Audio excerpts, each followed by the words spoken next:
Good afternoon, and welcome to the Baseball and Beer Podcast. I'm your host, John Nee, along with my co-host, J.R. Nicholas. Hello.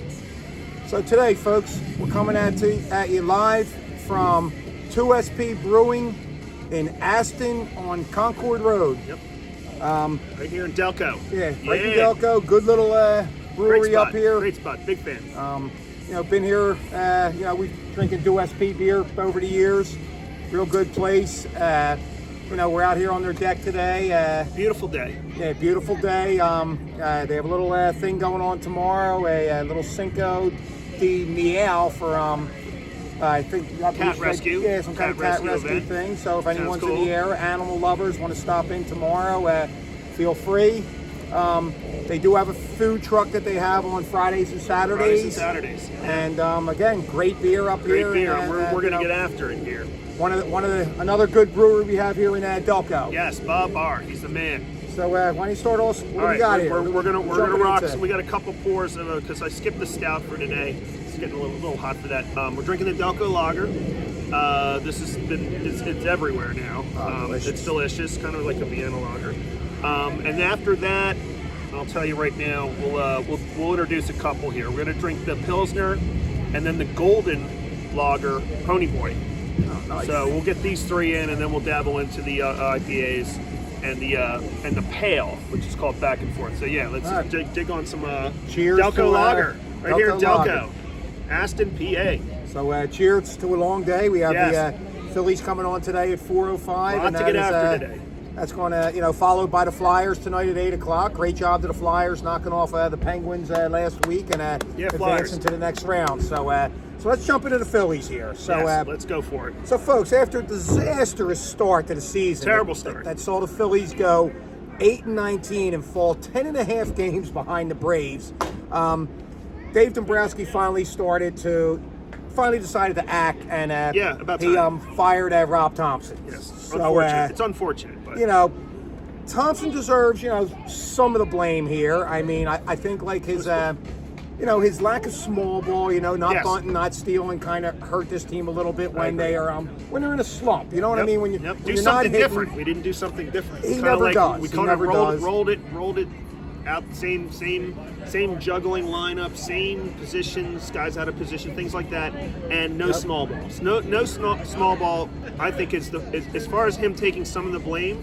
That's definitely a valid point. Yeah, but it's on for me. It's on the players. The players just didn't perform. We'll touch on that too. Just, what are you going to do? I mean, for me, Thompson, they didn't play well. Again, it comes down to the lack of small ball, trying to move runners when you're slumping. Like, look, we all know. Everybody knows this team's hot and cold the last few years. They're built to hit home runs. Doesn't happen all the time. So when you're struggling, you have to move runners, get guys in score position, try to win a couple of these games. Another thing I'm not a big fan of Rob Thompson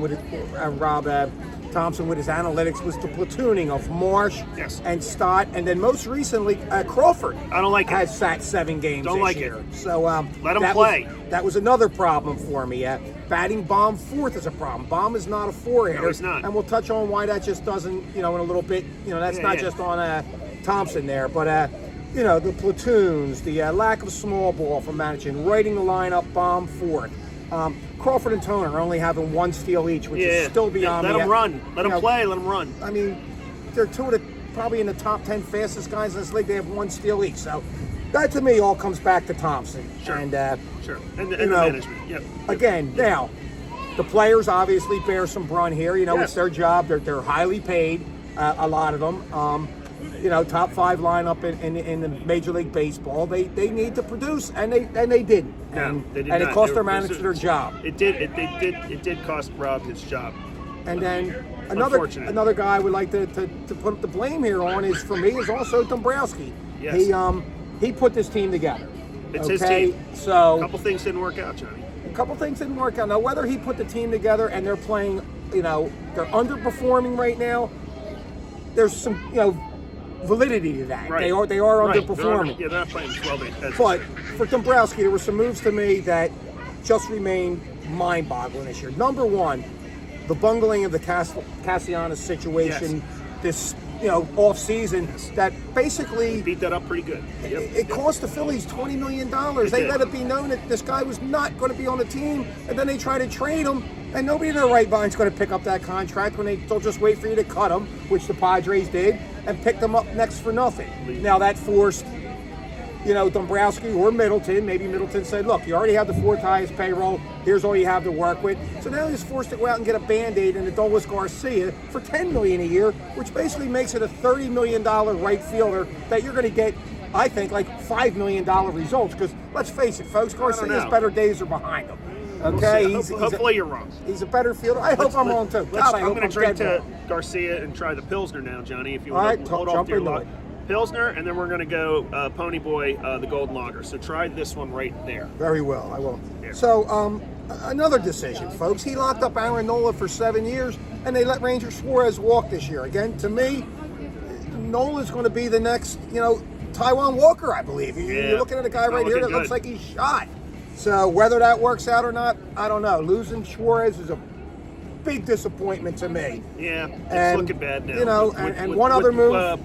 With Nola pitching like shit, yeah, that walk Suarez going to the Red Sox really hurts. And one other move that really surprised me, and I still don't understand why it was made. Maybe a money situation. Matt Strahm, letting Matt Strahm go with Alvarado coming back off an 80-game suspension last year, and then Tanner Banks. Like Banks for me is not a guy wanting the 8th or 9th inning trying to get some tough outs. He's more of a lefty specialist. I'd rather say in the 5th or 6th.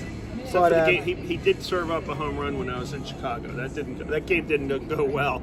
After Luzardo pitched okay, was coming out of his funk a little bit, Tanner Banks came in and gave up a 3-run homer, and that was kind of like that game. That was the end of that game. And other than the games, I think I said this in the last podcast. Other than games, I had a great time in Chicago. The games just really sucked. So what are we on here? You're drinking the Pilsner. Pilsner. 2S Pils. Very good. I'm going to sip some of this. Had this many a times. Yes, very good beer. Really good beers. And then just one more thing I want to touch on with Dombrowski again. I don't know what's going on here in the upper management with Dombrowski, your owner Middleton, Preston Mattingly, all these guys in there.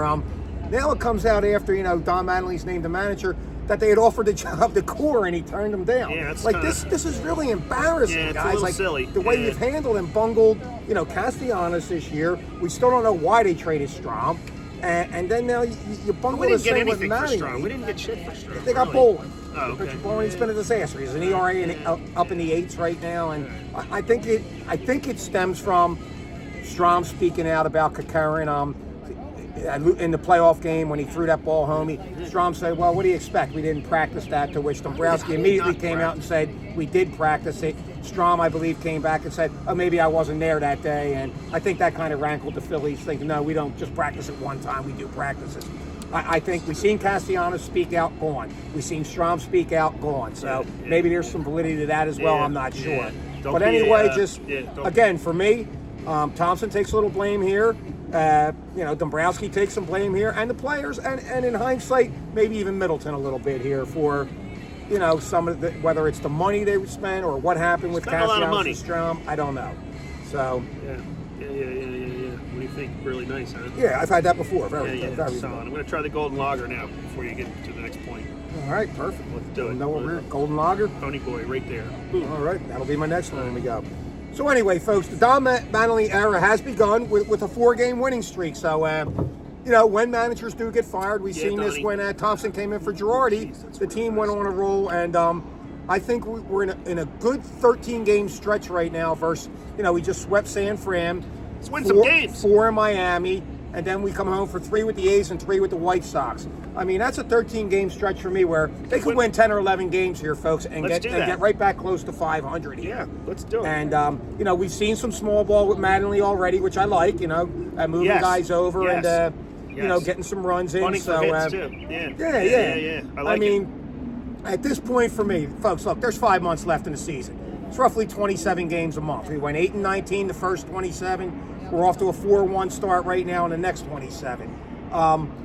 I do think it's going to be tough to win this division. They're 10.5 games. It is, and the Braves aren't going away. Well, putting yourself in a 10.5 game hole. That's a problem. To a team that they hit the ball. The Braves hit the ball. They hit the crap out of the ball. Their starting pitching's decimated. They've lost some pitchers, but it seems like they're they just bring them up from their minor league and they just continue to pitch well. And they're going to be getting guys back.